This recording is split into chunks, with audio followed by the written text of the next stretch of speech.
You tell me what is this normal anatomical variant? Sorry, what is anatomical variant that is given in this CT scanning? What is this anatomical variant given in the CT scanning? Tracheal diverticulum, duplication of esophagus, aberrant right subclavian artery, or right aortic arch. So you can see here there is a vessel that is passing posterior to the esophagus, compressing the esophagus. You can see there is a compression of the esophagus, can cause dysphagia in the patient. So this anatomical variant where you have a artery that is passing posterior to esophagus, compressing the esophagus, this is dysphagia lusoria. Dysphagia lusoria. And it is due to aberrant right subclavian artery. This is dysphagia lusoria. Dysphagia lusoria. This is aberrant right subclavian artery. Dysphagia lusoria. So normally we get three direct branches from arch of aorta: brachiocephalic artery, left common carotid, left subclavian. Brachiocephalic artery, left common carotid, left subclavian.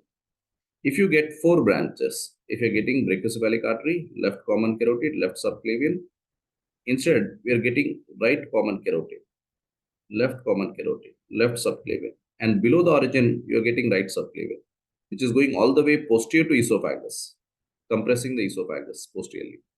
This is what is aberrant right subclavian artery or dysphagia lusoria. So when I take a CT section, posterior to esophagus, I see a vessel passing. This is aberrant right subclavian artery. This is dysphagia lusoria. Dysphagia lusoria. Okay. Can you answer this one? Sixth one. We have 25 questions to cover, and I'll try to keep it very crisp. So, we can cover a lot of things without going into too much of, discussion. X-ray chest showing globular cardiomegaly with oligemic lung fields in a cyanotic child. What is the suggestion of? Globular heart with oligemic lung fields. Persistent truncus arteriosus, TAPVC, Ebstein anomaly, or TGA. Remember, truncus arteriosus is a common chamber, right? Where both the right and left ventricle are opening, giving a sitting duck-like appearance. So you get a sitting duck appearance on chest X-ray. And because the left ventricular contraction also enter into it, you have a plethora on chest X-ray. You see plethora on chest X-ray.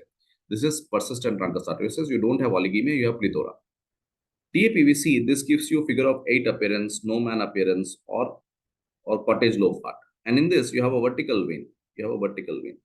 And the blood is coming back through the superior vena cava into the heart, right? So through a vertical vein. So you're getting a figure of 8 appearance. So the blood again comes back repeatedly onto the right side and then into the pulmonary artery. So repeatedly the blood is coming on the right side.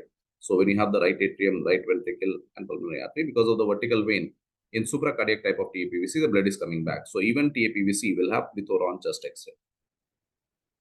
Ebstein's anomaly, this is low-lying tricuspid wall. Low-lying tricuspid wall. So you have a large right atrium and a small right ventricle. When you have a small right ventricle, obviously the blood going into pulmonary artery will be less, right? So it's a low-lying tricuspid wall. So the tricuspid wall is low-lying. So right atrium is large, right ventricle is small.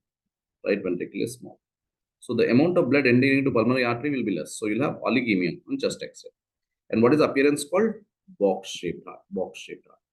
And this is what is having oligemic lung fields. Oligemic, a globular heart with oligemic lung fields, a box-shaped heart is Ebstein's anomaly.